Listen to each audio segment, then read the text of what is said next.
You mentioned watching for the first time a video of Mother and me, filmed years ago by your camera, borrowed, in the cracker box house of my kidhood. Mother was recounting her psychotic episode, the seminal event that burned off whatever innocence a kid in backwater Texas has coming. You know the story in broad outline and have steered clear of my writing about it, a healthy fence blocking my public life from your private one. But the old video stirred something in you. It was kind of crazy, you said. You were wrapping up wires for one of your cameras. I thought you meant Mother's story of taking a carving knife to kill my sister and me when we were little.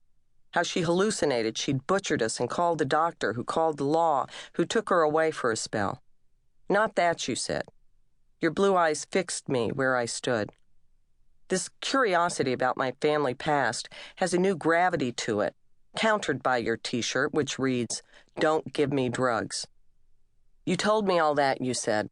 The way Grandma told it was strange, like it happened to somebody else. Crazy. She said, "You were just so precious, I thought I'd kill you before they all got to hurt you." Then your girlfriend called from the next room and the instant was over. I'd all but forgotten the tape, so after you'd gone, I played it, maybe for the first time all the way through. It's a summer afternoon in a yellow kitchen we've yet to remodel. A few tiles still bear bullet holes from Mother's pistol-wagging arguments with my daddy and 2 subsequent romances. The florid robe she's wearing would suit a Wiccan princess. Ditto her short ash-white hair and her pale-as-marble skin, which still looks dewy. She reads some Gnostic text about goddesses and gods and the Christ within each of us. She pauses every now and then to say, "Isn't that wild?" or to relight her long cigarillo. Next to her is a giant plastic sunflower my nephew gave her for Mother's Day. She flips a switch on it, and it blinks to life singing, "You are my sunshine, my only sunshine," a song my daddy used to sing to me on the way to fishing. "Don't you love that?" she says. "It's silly, but I love it." I ask what she was thinking on the night in question, and she says, "I just couldn't imagine bringing 2 girls up in a world where they do such awful things to women. So I decided to kill you both, to spare you." How long had you been drinking? "Oh, I wasn't drunk," Mother says. "Maybe I'd had a few drinks." This completely counters her earlier version in which she claimed to have been shit-faced. But I don't press it. She shrugs at me, adding, "Sheesh." I'd never think to go over this footage myself but for you, Dev. You're showing my life to me through a new window. Not just the video, either. Your birth altered my whole posture on the planet, not to mention my role vis-a-vis Mother. For I partly see her through your vantage. You never knew the knife-wielding goddess of death. She's your gray-haired grandmother, the one I was always trying to protect you from, even though she was sober when you knew her.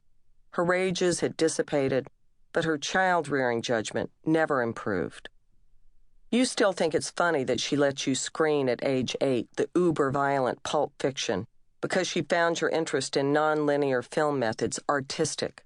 But I'd stood before her sputtering, "What about the sodomy, Mother?" From the corner of the room, you asked what exactly sodomy was. Mother said, "When the man hurt the other man." You asked her if it was the guy with the bondage ball in his mouth. "Jesus, Mother," I said, "you see?" "Well, he was interested in the movie when his cousin talked about it," Mother said.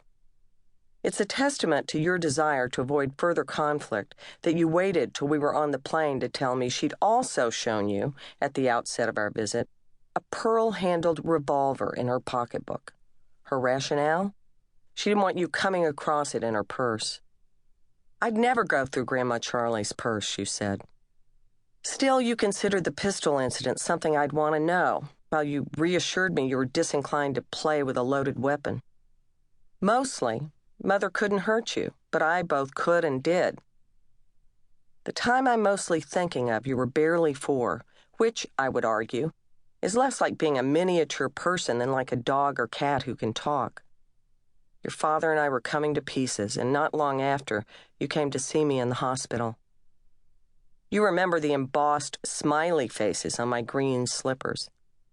You remember the red-haired woman so psychotic she once landed in 4-point restraints just about the time you got there with your Ninja Turtle lunchbox, and you could hear her howls.